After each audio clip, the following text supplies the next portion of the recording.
Welcome back. We're going to paint this absolute beast, Angron the Red. Hold on. This stupid thing. All right, there we go. Yeah, so he's going to look like this when we're done. Kind of grimdark. So first I'm going to create some base colors with oil paints. I'm going to use a much bigger brush though. I start off with some burnt umber and about a third Mona Lisa thinner.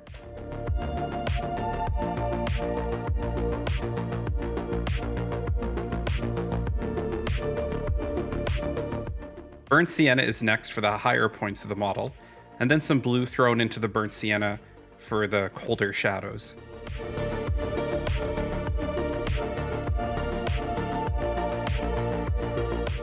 I'm loosely thinking of the light source coming from his front left and the shadow area coming from his right rear.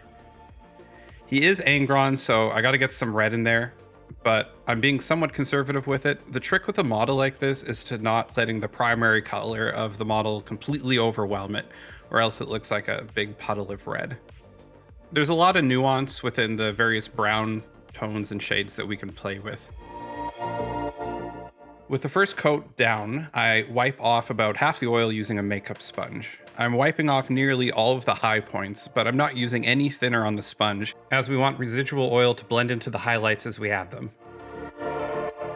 In fact, if too much comes off with the sponge, I'll use a brush to spread some surrounding oil back to kind of fill it in a little bit so that we're not just working with bare primer. Now for the midtones. I mix up a very ruddy red and start stippling it into the armor, and I use the existing oil to blend it in.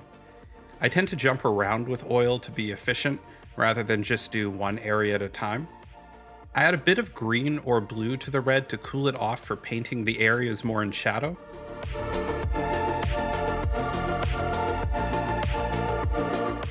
And I add some yellow for highlights, which I want slightly orange. But I keep it really minimal so it doesn't take over the red.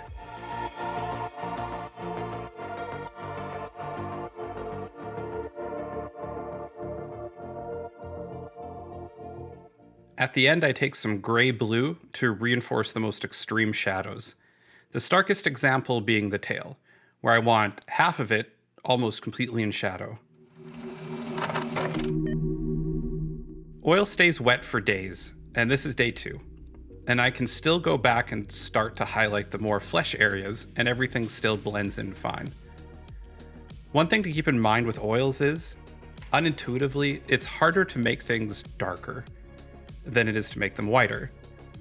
A little white goes a long way, but if you want a rich black and there's existing lighter paint there, it can almost be better to just wipe that old paint away first. Otherwise, you're just going to be making mud. When I'm done sketching in my highlights, I come back with a soft, clean brush and I touch up any bad blends. It's important to show a bit of restraint here. You can kind of go crazy with blending, and then all of a sudden the area is just one solid color. That's just kind of a issue that people run into with oil painting all the time, and painting miniatures like this is no different. I figured the wings sucked and were boring and I hated them, so I started blending in some red, yellow, and a deeper brown to give them a more kind of infernal look. It's oil, so blending those colors into the existing paint took minutes, where acrylic would have taken me like the whole painting session to just kind of like slowly blend everything in. After a day of drying, it's time to start on metallics. I begin with Balthazar Gold. Any deep copper or bronze would do here though. Slightly watered down, and I use dark aluminum for the steel. I wait a couple days before starting metallics, and I work on something else while the oil firms up a bit. You don't have to do that, but I'm always kind of paranoid about oil getting into my acrylic brushes, which is a nightmare to fully clean out. But I always use kind of crummy brushes for metallics, so I probably didn't need to wait.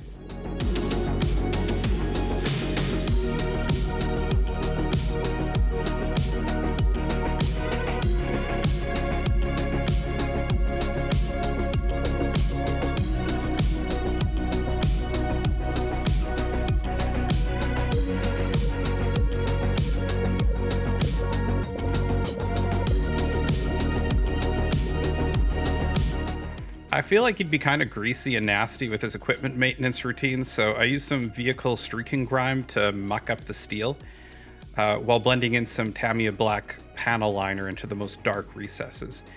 I clean all this muck off the high points with a cotton swab and some Mona Lisa thinner, which I know I'm saying that thinner a lot, but it's just kind of the most economical thinner that I found in Canada, and it's not too harsh, so I tend to just use it for everything. I know Khorne does bronze, and I'm doing more copper here, but I like copper. Gilman and Dark Oath Flesh contrast paint makes an excellent first wash for copper, really warm. And just kind of slop it all over your copper. It instantly gives it kind of a depth and warmth and a little bit of a red tinge to it. I'm bad with money, so I bought the Dirty Down Verdigris effect, and I think this bottle was like $20. It's just ridiculous. I think I finally figured out how to use it properly. I use a vortex mixer to mix it up really good, and then I leave it in some very warm water for a couple minutes. It seems to apply and cure best that way. I also don't just slop it on everywhere. I aim for recesses, and I even dilute it a little bit with water, although you got to be mindful of that because it starts kind of curing a little bit faster when you add water to it. I'm not going to show all the footage for the rest since it's the same thing, just being even more reserved than with the Verdigris. This isn't a Nurgle sword. He's not the god of rust. He's just, not doing preventative maintenance on his cute little accessories and charm bracelets. I waited until this point to highlight the metallic midtones to clean up the excessive rust and verdigris that I don't want. True Cropper and Plate Mail from War Paints are great colors, but again, you can kind of use whatever. Try not to be too obsessed, with particular paint brands. They're not all that dissimilar. You'll find ones that you prefer, and it's probably not the ones I prefer.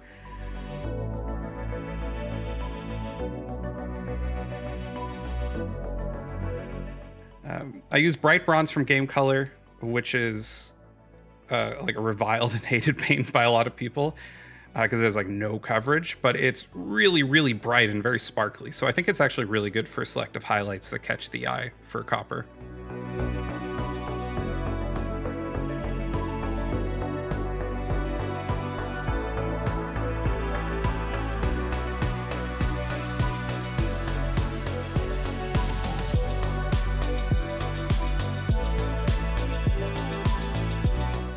Leather isn't anything special. I use walnut by scale 75 and add a little white for the highlights. I paint the leather much more muted than I normally would though, to match the darker model.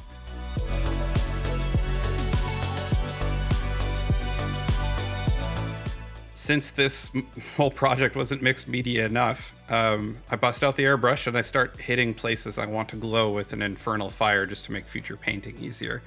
I use a pure white ink, then a yellow ink, then a rusty orange, and finally a red.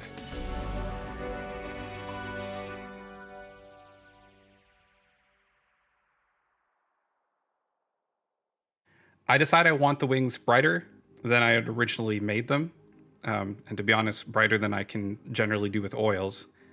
So I touch them up while I'm at it.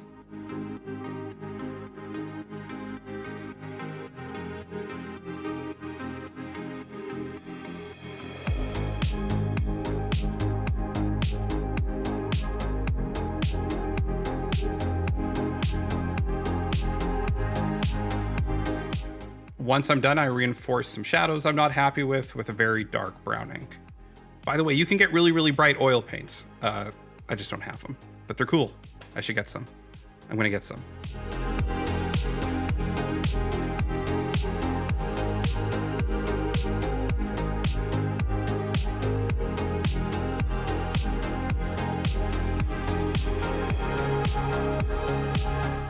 Now for the buckets of gleaming, unculent blood. I used water texture for this, but a few coats of Mod Podge, even mixed with some acrylic medium, would probably work just as good, maybe better. I 3D printed some little hands to glue on the base, like, I don't know, bloody hands coming out of the blood. I think it looks cool.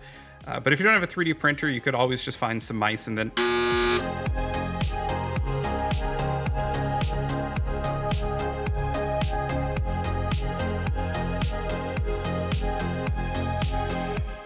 I couldn't find Citadel's Blood for the Blood God anywhere, but these two new Vallejo Blood Effect paints are really good. One thing I'd have done a little different is I'd have done a coat of regular red paint first, for the blood area here, as it took a few coats to be opaque enough, but you know, that's fine. It wasn't a big deal. It'll just be easier next time if I do it that way. If you can't find any blood effect paints, you could just find some mice. And then for the bone, I just paint everything with an off-white, and then I hit it all with a layer of antique sepia from Dustin Rhodes' line, mixed with about a third Agrax Earthshade wash. And this is my new favorite bone wash. I'm in love with the bone effect that this creates, actually, with no cleanup required almost at all. Like, you'll see how perfectly it creates shadows. And really, I only have to go back and do a little bit of edge highlighting and cleanup after the fact. If you want to find some real bone to compare it to, you just got to get a handful of mice and...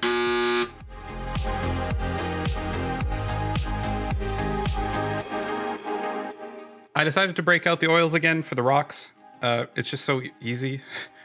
I just do brown all over, then some rust streaked in, and I add blue for the shadows, you know, just mush things around the way that rocks lick. Then I just take big globs of white and I slap them down where the highlights are going to be, and then softly blend those in. I also take the opportunity to do some spot touch-ups and oil blends as well, like just here and there and where things kind of arbitrarily look off to me.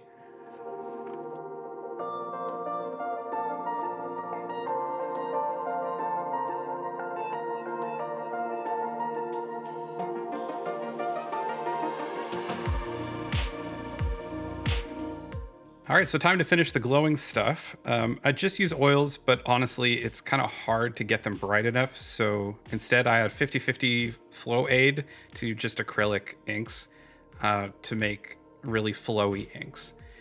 I mix them into the axe and sword to make a glowing kind of gradient. But one thing I do regret is going directly from a yellow to a red. If it was oil, that would have been fine because it just would have blended together and made a nice little orange. But, you know, inks and acrylics don't always work like that. So it ended up just taking a little bit more effort to make it look natural. I feel like with a red hot sword, it would be cooler at the edge of the sword away from like the heat, like hot part of it, if that makes any sense. And kind of like sooty and scuffed near that part of the sword, like a cooling thing on a blacksmith's table. So I kind of create that effect with just dabbling away with some gray paints. I think this is that Skaven something blight. I forget what the paint's called, but I just follow that with near black little highlights over that gray, just sparsely with a brush. The blood was missing that hot mozzarella stringiness I like so much, so I busted out the Fabri-Tac to make some blood strands. If you want more detail, how I did that, check it out. I think it's on my first video on the channel I did that, but there's also a Manfred von Karstein video linked above where I show again how to do it.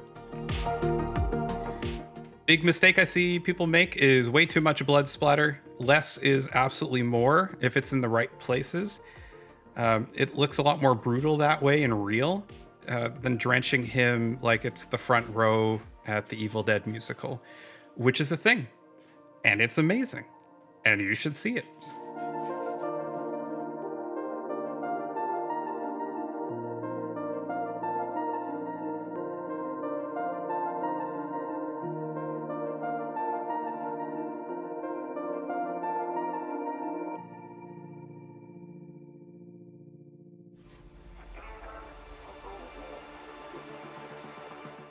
And we're done.